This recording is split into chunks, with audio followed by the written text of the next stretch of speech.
자 저를 저기 누나 제 집가가 지나나 제 네버고 루파호요 누나 제 국기야 동대태야 일루야 일루야 cái tàu mò nè chắc cái tàu nó cho đó 제 루자나 제 요다 삼폴라스 나 디지털 삼보야 뜻이 레데 오르 칼리포니아 또나 제 국기 헛도 데너 테루 cái tàu nữa cái tàu nó 국기 리모 all styles nữa li thầu cụ trường mấy ai cụ nhiều là ủa nó xin được cái thì cụ chỉ tao bé mà cụ chỉ tao chỉ cụ tao lúc sọt nó rồi thay lúc sọt nó lúc combination sọt cái đấy thì cụ lúc nhiều nó giờ cái sao tao kia là tao cái sao tao có cho hết kia là tao đó chỉ cụ chỉ nó tao chỉ cái nó xin được cho bây giờ cái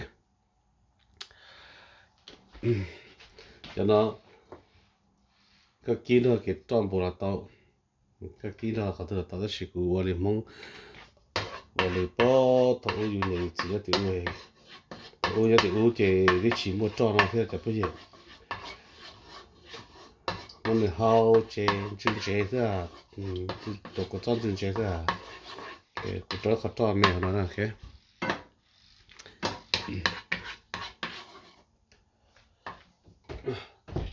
cái chúng nó nó cái chúng nó thái nó là cái chỉ tao chơi tao bé vào là tao nó chơi nó cá rồi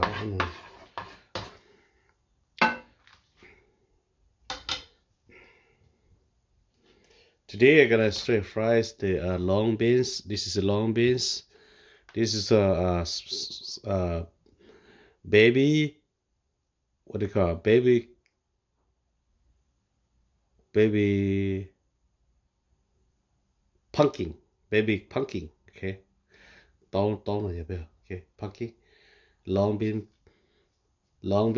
and with the pumpkin recipe today. Ooh, okay. 我到过去说这边 OK 是吧我到过来要不也是这边行好着哦哎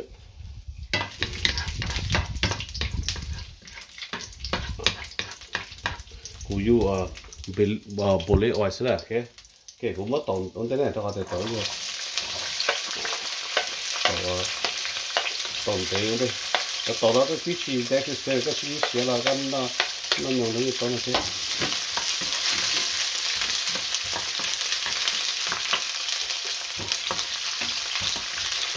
đi nó đó với đó giờ có mỏng với chở có mỏng cái thôi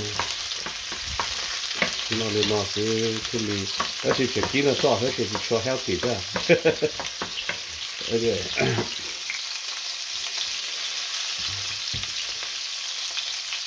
my dish today, my lunch today. Okay. Chỉ cả cho tàu ấy, thì tôi cho cũng mình mới cho tàu thôi mà, cái gì tàu mà tàu nhiều cái tàu mà cái nó mà cái mình chỉ tàu thế, cũng chắc cũng nó cũng mà thói tuần nào là cái tụi hai này thì lát tôi chỉ tàu đó lúc tin rồi hết chắc à.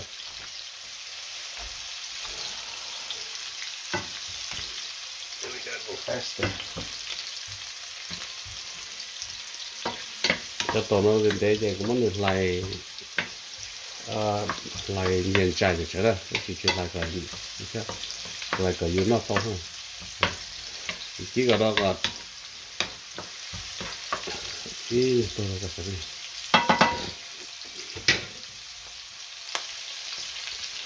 Okay, here we go. Đây tốt rồi.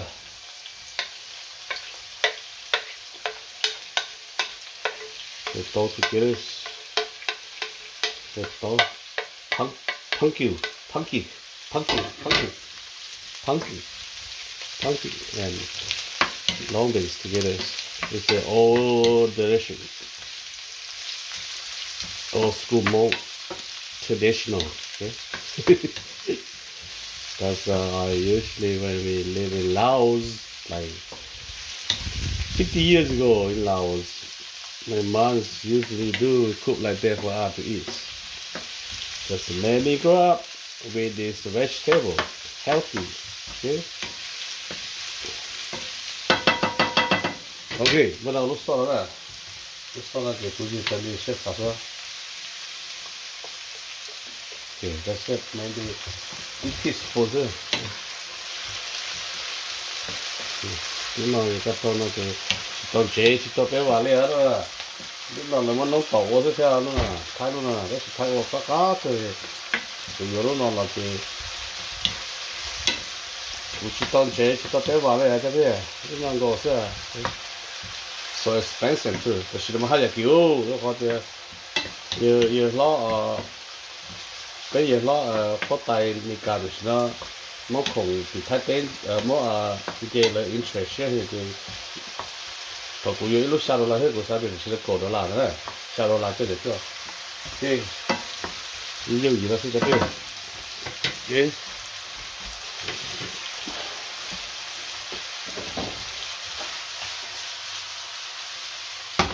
Jesus smells good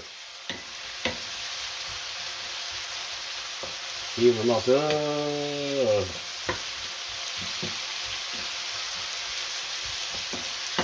can't see the food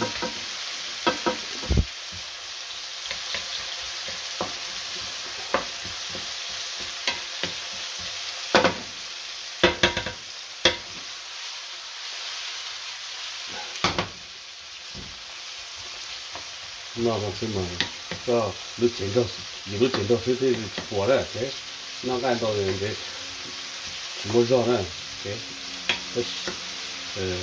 cái gì mà tên rau thắm mát sao ô làm gì tao thế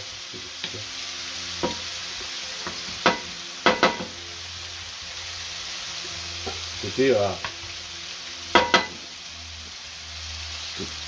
cái sao mất cây thì có cái cây là to thế này cái gì nó sẽ một cây hết đó chỉ cái cây thôi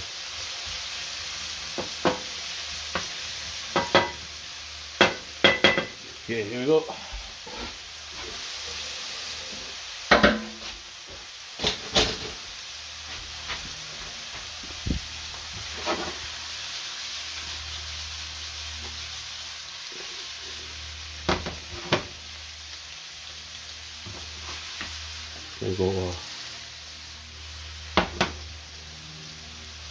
ủa cái gì này của trâu lúc cây nó vào lò tôi của nó mua ủa cái của trâu lúc cây nó chặt cái gì trâu lúc cây nó tôi của mua ý à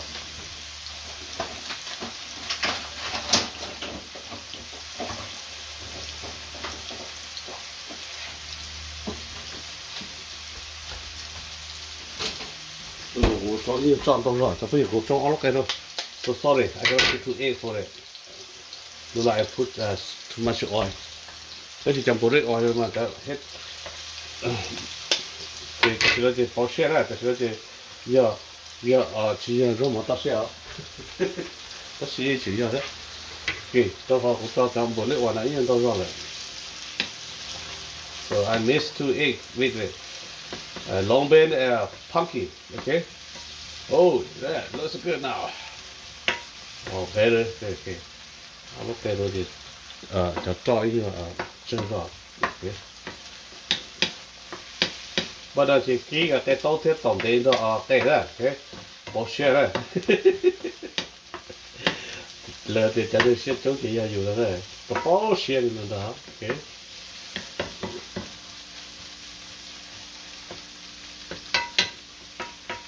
Okay. Okay, chop that down here. Okay, here go. Go. Oh shit. Cái đó tồn để thế. Cái tàu đó okay. Thì cũng tôi cho yên tàu rồi. Okay, here go. Để mà tao có phát nữa.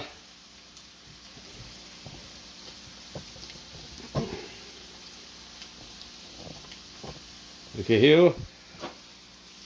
Tôi có được chắc là wow đi nó sẽ thế chứ cá thế à here okay ready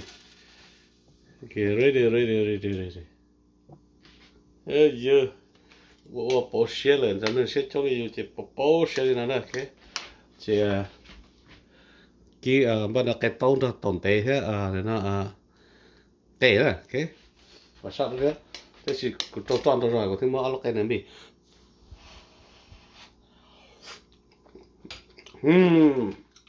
nó buồn chopperจะพื้นcó cái tô chopper đấy ok thì nó đấy với mà lấy xin đó lấy lấy một cái đó ok với kho thì tôi toàn tôi rồi thì có không miss nào rồi giả lứt xương đấy nó chỉ hay giả cao ok cái tô đó cái tồn tế okay love it go like or share for me thank you for my YouTubers you guys support subscribe my channel alright so you have channel YouTube let me know I will do for you too alright bye bye for now beep